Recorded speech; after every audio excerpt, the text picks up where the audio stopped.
The big initial outpouring was these union guys, and they were there to save lives. There was a real sense of purpose and urgency about what they were doing. People are have their ear to the ground, they're to the stuff. They're trying to hear if there's any, and then they would want absolute quiet. And so you'd have 1,000 guys there, and then a guy in a megaphone would just, and a blowhorn would yell out, quiet, quiet, and the place literally would just go, totally silent, which really was kind of freaky. I mean, kind of weird. They were trying to hear if there was any, any signs of life. When I was there, they pulled out one body, and I think it was the last body that they recovered alive out of the rubble.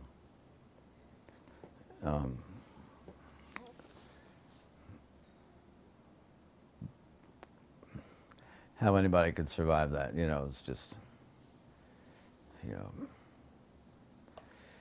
unbelievable. But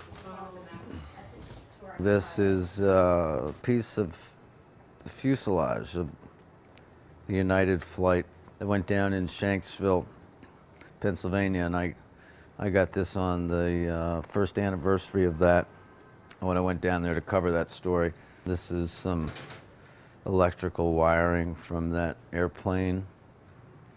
So these are from ground zero, just pulled out of the rubble. This, whatever it is, was initially some kind of spring, I guess. It's a fork that picked up down at ground zero, just shoved in my pocket and brought home. Mementos from the event.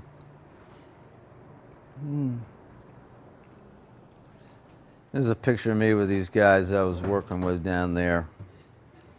This is me, obviously. This is David Rode. David Rode, just a couple years ago, he was taken prisoner by the Taliban. He was held in captivity for, weeks, months. He finally escaped, and he wrote a book on it. That's out now. This is Chris Chivers. He's big time. He's a big war correspondent for the Times. He's now in Tripoli. He covered a lot of the war in Afghanistan. And this was the military guy. He was our escort for the 5 days that Chivers and I worked down there, virtually as an exclusive on Ground Zero.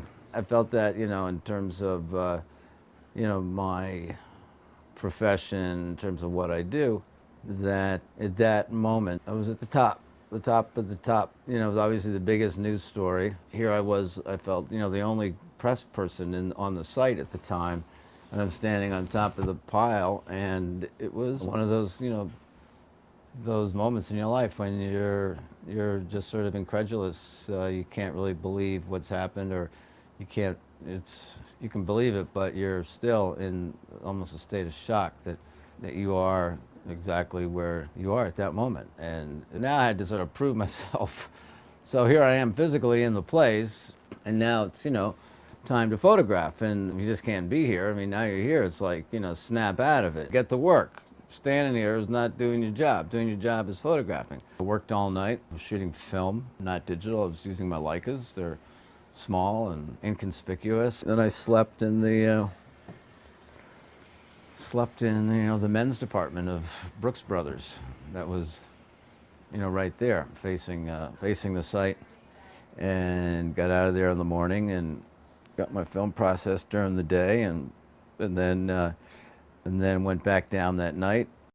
This is a picture of me at Ground Zero. Mark Seliger, a Rolling Stone magazine photographer who is a good friend of mine. I snuck him in with me on this one day, one of the days that I was there with the Army guys. My name's Ed Keating. I'm a photographer. I worked at the New York Times for 12 years, between the years 1992 and 2003.